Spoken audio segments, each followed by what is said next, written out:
Hi, my name is Rita Hall, and I'm the president of Reach Out America, a 15-year-old grassroots nonprofit. We work for fair elections, health care for all, a green environment, and a whole bunch of other good things like human rights.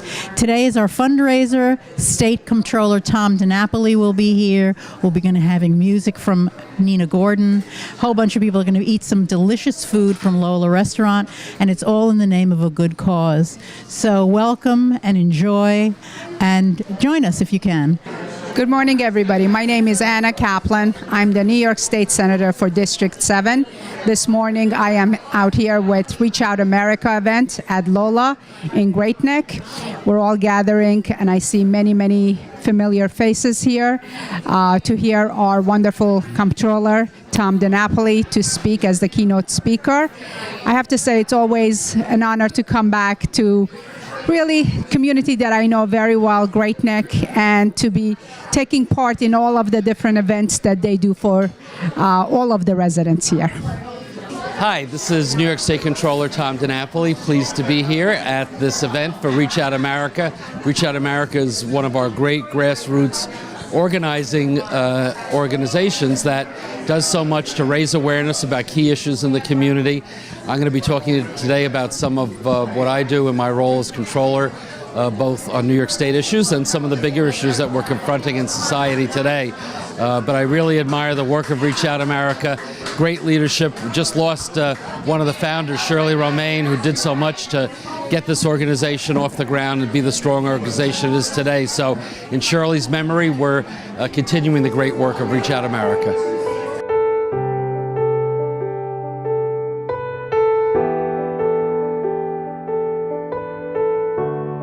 I've known Tom for 30 years.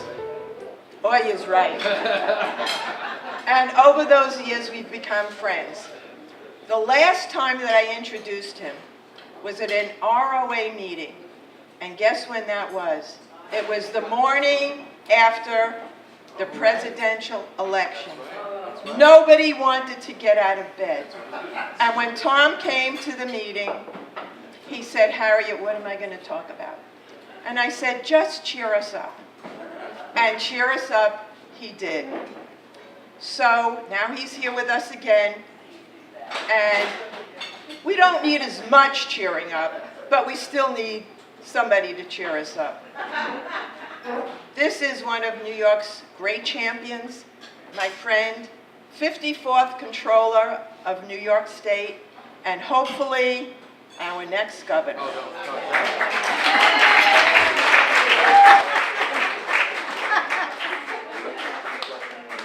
It's always tough when Harriet drinks early in the morning because you never know what she's going to say. But thank you. Give it up for Harriet Becker, who pulled us all together, all the great work that she does. To Rita Hall and all the officers of Reach Out America, round of applause for your great work. Come on. Of course, to Fran Reed, who along with Shirley was the inspiration for the group. Thank you, Fran, for sticking with the group for all these years. Give Fran a round of applause. I unfortunately wasn't able to be in town for the service for Shirley Romaine, but for those of you who were there, everybody told me that Fran Reed did a superlative job in honoring and paying tribute to Shirley Romaine and for all the great work that she's done in our community, not just with Reach Out America, but so many other organizations, St. Peace Action, certainly with the arts, the Great Neck Arts Center. Shirley really was one of the foundational people, along with Stan, in our community. I was mentioning to Harriet, we were just reminiscing about Great Neck. I moved here in 1983, actually 4 Maple Drive, right around the corner is where I first came. And I remember folks like Shirley and Stan and so many others who, to me, were always role models and inspirations. And you know, it's tough. A lot of the folks who were the key leaders when I first moved here, they're not with us anymore. But that's why the work that you're doing with Reach Out America is so very, very important. Because you are the men and women who are really carrying on the legacy of activism, of progressivism, that this town was always known for.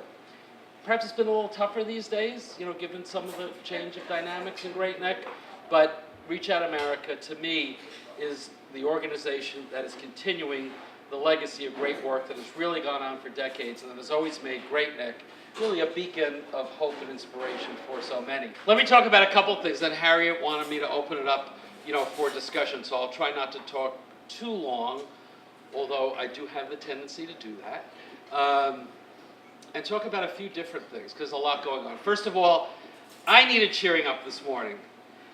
Another shooting at a house of worship. I mean, to me, this whole world makes no sense these days. I had the opportunity on Good Friday to stop by the Islamic Center of Long Island. I hadn't been able to visit there. There were some events. I think probably some of the electeds had gone there after the the terrible mosque shooting in New Zealand, and so I knew I was going to be in town on Good Friday. So I know many of the folks there for a long time. I said, could I come by for your prayer service? And I had the opportunity to be there, and it was a powerful day because it was Good Friday. So for Christians, a very significant day. And I was there for the worship service of the Islamic Center, and then Lee invited me to share Seder, as she's done for so many years, with her family on the first night of Passover.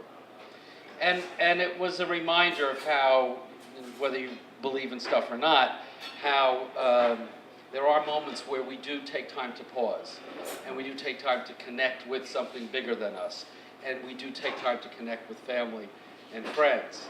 And it gave me, a positive sense. And then it just seems that not too many days go by and there's another horrendous story. I mean, what could possess, after everything we've been through and after all the awareness that's been raised and everything that's been done in law enforcement and everything that's been done with hate crime legislation and more sensitizing in the schools, and still a 19-year-old goes into a synagogue at the end of the Passover holiday, ranting anti-Semitic words and taking out a gun and shooting, killing one person, wounding 4 or 5 others. What kind of a crazy world are we living in our own country? New Zealand, obviously what happened in Sri Lanka. I mean, it just doesn't end. And it is very, very hard to stay positive in the context of this. And then, of course, we hear from our illustrious leader, still these crazy comments, still like he's running again in 2016, still like he's still running against Hillary, right? And in Wisconsin, so he makes reference to her, and of course they start chanting "Lock her up" again. I mean, just the level that we've descended to in terms of the national discourse is really so troubling and so disheartening. Not so disheartening that we give up, though, right? And that's why you're doing what you're doing. And I reflect on, what's happened since 2016. Harry, I forgot, but you're right. I do remember, because you wanted me to do an analysis of the election. I still don't know how to analyze that election. But you look at, the Women's March. You look at, the young people, March for Our Lives, Black Lives Matter, the spontaneous response to the travel bans, people showing up at the airports. I mean, the grassroots activism has certainly taken over, the indivisible groups. And that's why, to Fran and to the founders of Reach Out America, in many ways you anticipated what needed to be done before we knew what needed to be done. And I've always taken a view, even with all the negative things that seem to be out there, that we are, as a society, still moving forward. It feels like we've taken a few steps sideways and backwards in recent years, but I certainly take hope with the kind of work you're doing. I take hope that a lot of Americans did wake up in the congressional elections last year. Many people thought the Democrats would win back the House. I don't think anybody thought, even Robert didn't predict they were going to win so many seats. I mean, that was really a monumental pivot point in terms of where our country is headed. Obviously there's a lot to sort out between now and the next presidential election. In a way, it's good from a Democratic perspective. We have so many candidates, but we have too many candidates right now. And I worry, wearing a partisan hat for a moment, and I know this is not a partisan group per se, I do worry that what Democrats tend to do best is divide each other. And that's certainly a very hard lesson from past defeats that we've had. We cannot allow to have happen this time. However that process plays out, I'll be happy to share my further thoughts if you want. We really need to be united if if we want to provide a viable alternative to what we have to deal with right now. Anybody who thinks it's going to be easy to defeat Trump is mistaken. If you spend all your time at Reach Out America, meetings, we'll fall into the trap that we fell into in 2016, which is, it's always great when you talk amongst yourselves because you find everybody agrees with you. And what we didn't realize in 2016, because we didn't engage with important segments of the population, there were a lot of other people that were feeling a lot of other things. And they felt left out of the conversation, and they expressed it in a way that we're still paying the consequences of. So we have a long, long road to hoe in that regard. I'll talk about a couple of New York State things, but before I do that, some of you know I just came back from a trip, and I frustrated poor Harriet because I couldn't give her a definite on today because there was a lot of negotiation going on with the details of the trip that came together. But I was invited to go as part of a delegation of labor, religious, and myself representing government to a trip that was hosted by Catholic Relief Services in the Northern Triangle countries of Honduras and El Salvador and Guatemala. I just came in Saturday morning, 3:30, I got home. Why?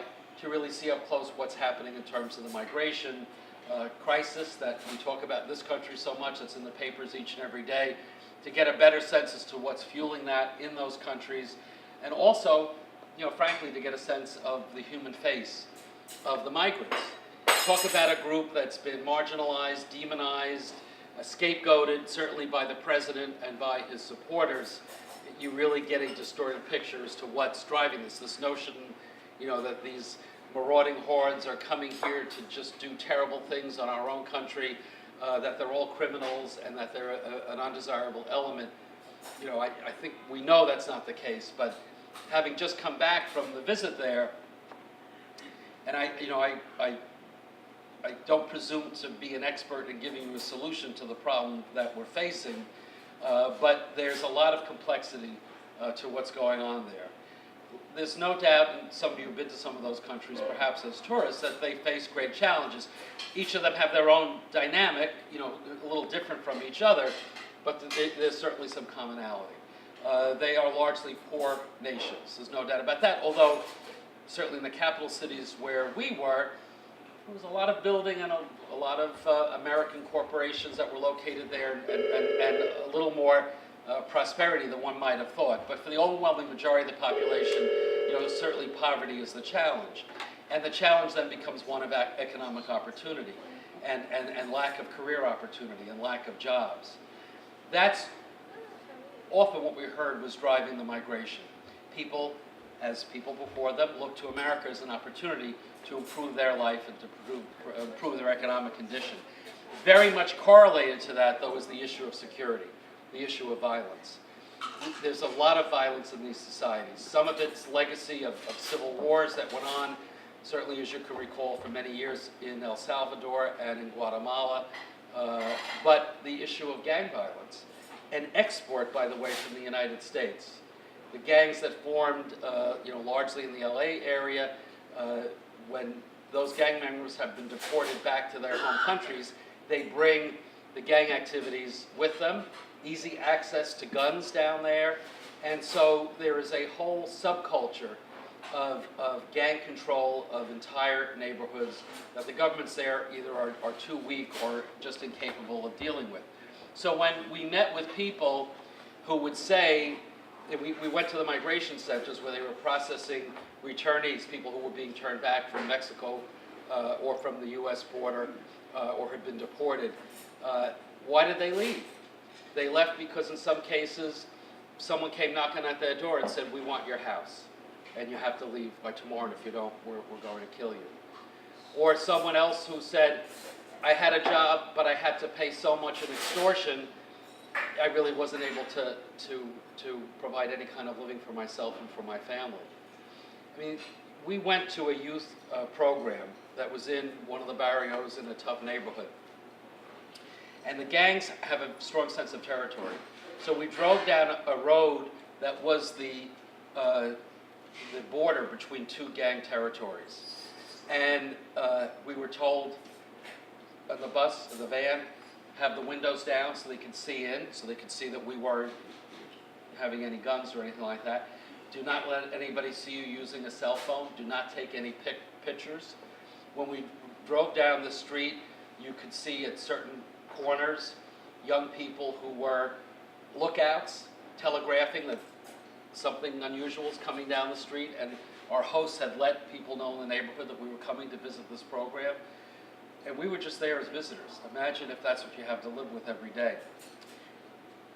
We met with a woman whose son lives in a different neighborhood than she lives in, but it's controlled by a different gang. And her son recently had a child, so she has a grandchild. She cannot leave her neighborhood to go visit the grandchild because the gangs, they don't allow people to even cross neighborhoods because they think they may be doing something to undercut the control of gangs. So that issue of violence is very, very real, of people being killed, of people being physically harmed, and to a certain extent, because of the extortion that fuels the economy for the gangs. And by the way, we met with, just to give you an example of how pervasive it is, it's not just a question of the individual person who maybe has a job and the gang wants some money to give them protection. We met with some union workers from a Coca-Cola plant, and I asked them, does the gang situation impact on the union and your work at the Coca-Cola plant? This was in Guatemala.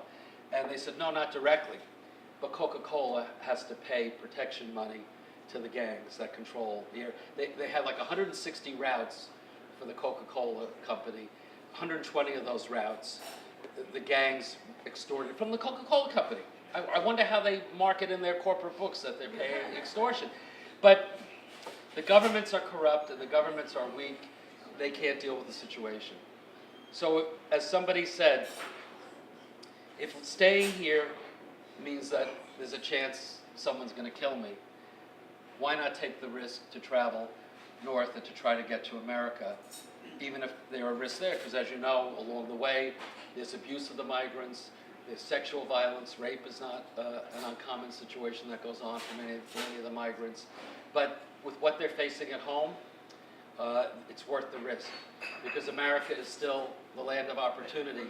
And of course, in many of these countries, they now have millions of their compatriots that live in the country now, and about 20% of the GDP for these countries comes from remittances that people who live here, and people we see in our own community, right, who are working hard, they send money back home. It's a big part of what sustains the communities there.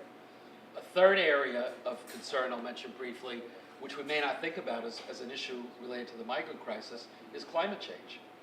Climate change has created a drought situation in many of these countries that's made subsistence farming even more difficult.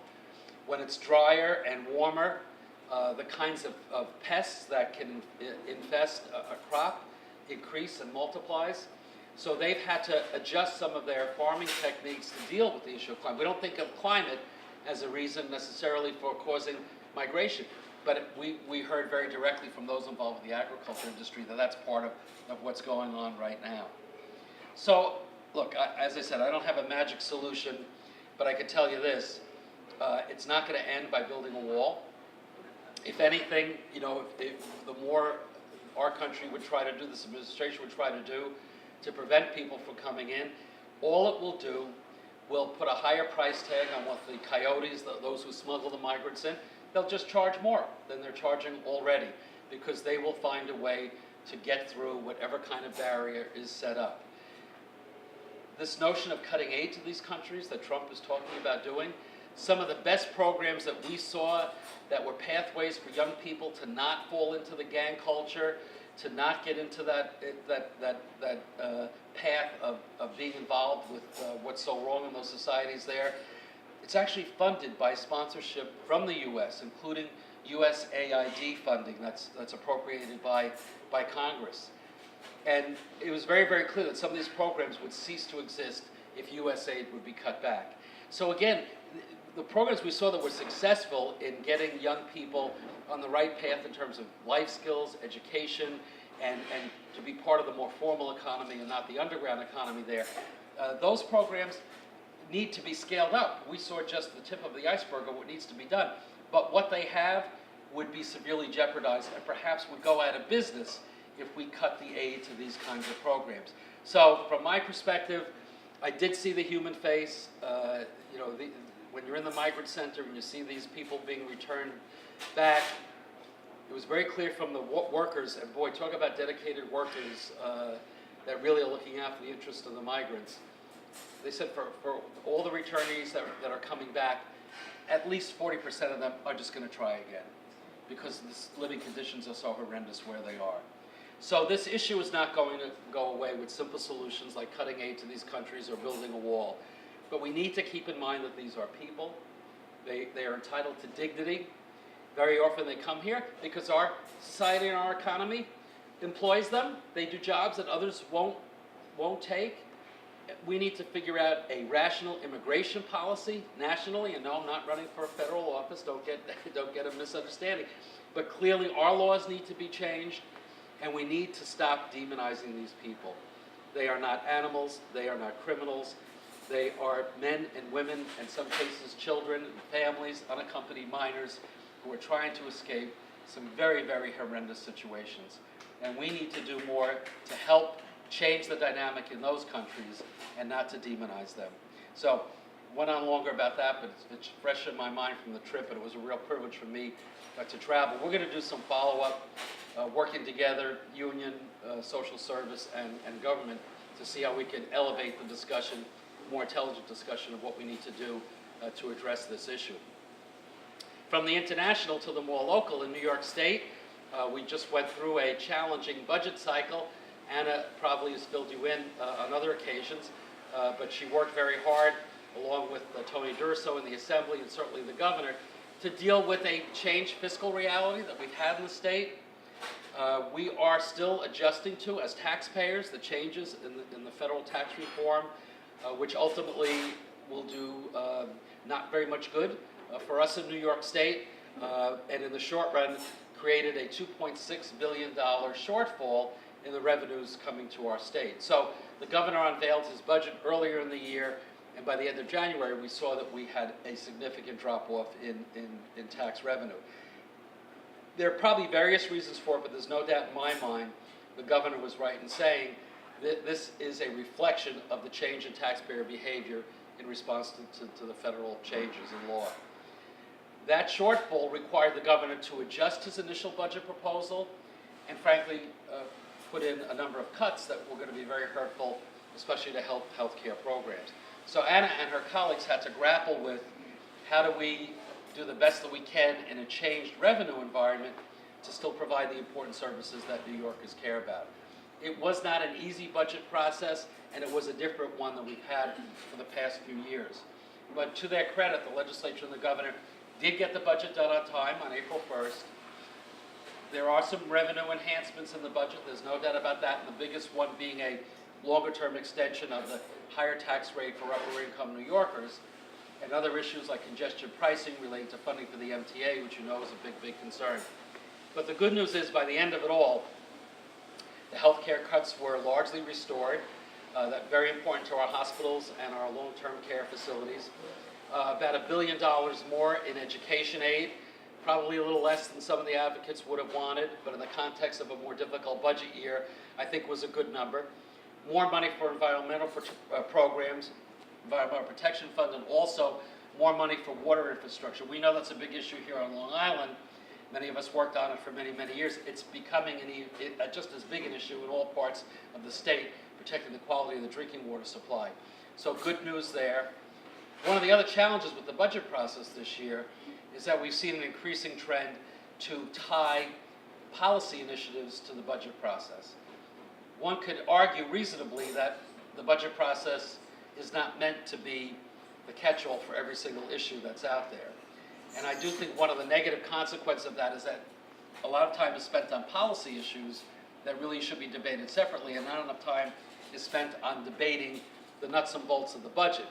It's one of the reasons why I've been critical as Comptroller that we've not done a good job of building up our rainy day reserves in the good years, and one of the strong positives this year is that for the first time since 2015, $250 million was put into the rainy day reserve fund, and more is scheduled to go in by the end of the year, and why we've had out-year budget gaps. We're waiting for the updated financial plan from the revision of the budget.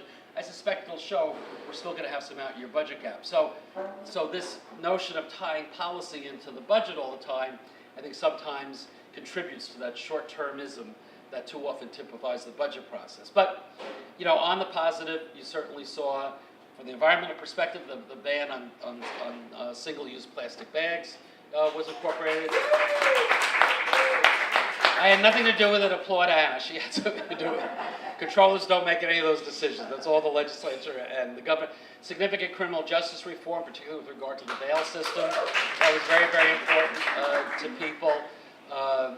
Not in there, but probably to be debated before the end of session, the issue of legalization of marijuana, which has pros and cons. They're the pros, and maybe there are cons on the other side. I don't know. But I do think we have to, be very honest that there's a lot wrong with how we do the budgets in our state. It's still a very opaque process. I remember what it was like, and Michelle does, and Anna's been experiencing it. Many of the big decisions are not made till the very last minute. And many of the big decisions, frankly, I can say this, Anna and Michelle don't have to say it, rank and file legislators are left out of the discussion till the very, very end. And so the all three men in the room, which is now 2 men and a woman, which is another positive change, I should say. Andrea Stewart-Cousins, our new Senate Majority Leader, not so new now. But a lot of the decisions are put off, and details are then given. And I remember this, Michelle remembers it. Last minute, you got to vote in a few hours. This is, what staff has negotiated, what leaders have negotiated. It doesn't make for the best process in terms of transparency, and I would argue in terms of decisions as well. Budget bills, like all other bills in the state, supposed to be out there for 3 days at least, so legislators can analyze it, be thoughtful about it. The press can report so the public can see what the decisions are, so the public can have input. You don't have the kind of transparency you need to ensure accountability. So I do hope that we will, longer term, try to get to some of the budget reform proposals that many have advocated. It would certainly give more integrity to the process, and I think it would also produce some better results than we perhaps had at times in the past. My overall takeaway, though, is that given the challenge that we had on the revenue shortfall, the governor and the legislature did a good job in dealing with a difficult situation. What we saw at the end of the year, and this is another one of our challenges in New York State, right? So we are like the only state that requires the budget to be done by April 1st with a fiscal year that ends March 31st. When is the tax payment deadline? It's April 15th. So here we are making budget decisions before we have the latest information on what our revenue is. We actually ended the year in better shape than we had projected. And so to a certain extent, it looks like some of the negative impact and consequence of the federal tax reform may be evening out a bit. The end of year balance was better than projected. The tax collections seem to be coming in better than we first thought. But it really does beg the question, would we be smarter to move our fiscal year more consistent with what other states do, a June 1st date or July 1st date? There are issues with that, but I think it's an issue that we need to look at, we need to be concerned about. As we move forward, I think, because there are questions about where this economy is headed, you saw the national numbers were pretty strong the other day, but, there is challenge with this economy. It's not as great as it would appear to be with some of the bigger numbers. For New York State, the city continues to be the economic engine for the state. Long Island and the downstate suburbs do a significant amount of contribution to our state's economy as well. But when you get north of the downstate suburbs, you have a very mixed picture in terms of where New York's economy is at. We've created about 975,000 private sector jobs since the end of the Great Recession, and that's wonderful news. Many more jobs than were lost during the Great Recession. Most of those jobs, though, have been created in the five boroughs of New York City. And when you add in Nassau, Suffolk, Westchester, Orange, and Rockland, 90% of the new jobs have been created there.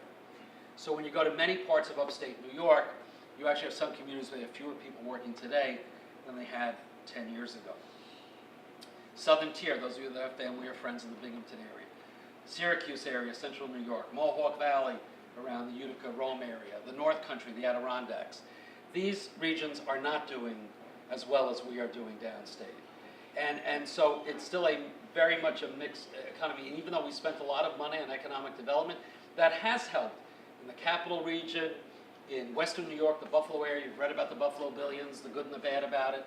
You've seen some progress there, but there's more we have to do to ensure that the prosperity that we've had downstate will continue and help those neighborhoods where perhaps it hasn't been as strong as other neighborhoods.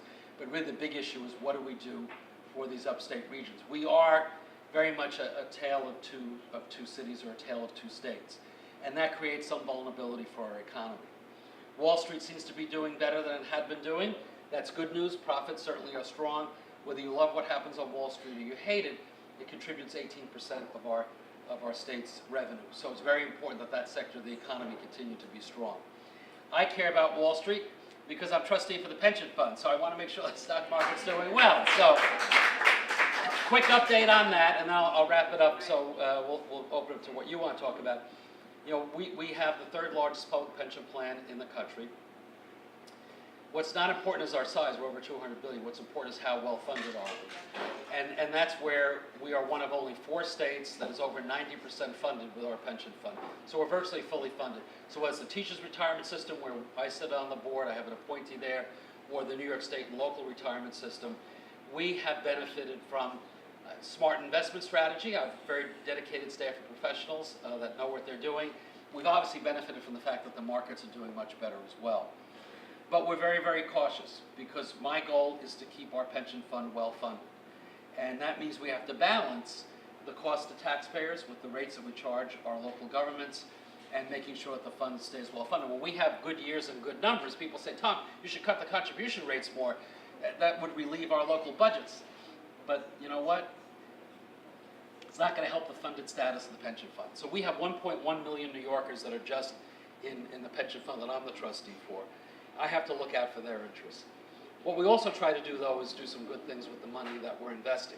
We've been investing more money in New York State in various programs, particularly to help those parts of the state that have been struggling, always with the perspective of making money for the pension fund. We're not the Office of Economic Development. But we also have a very active effort with regard to corporate engagement. A lot of our money is invested passively through index funds. So we end up being invested in virtually every corporation that's around that's in the public markets.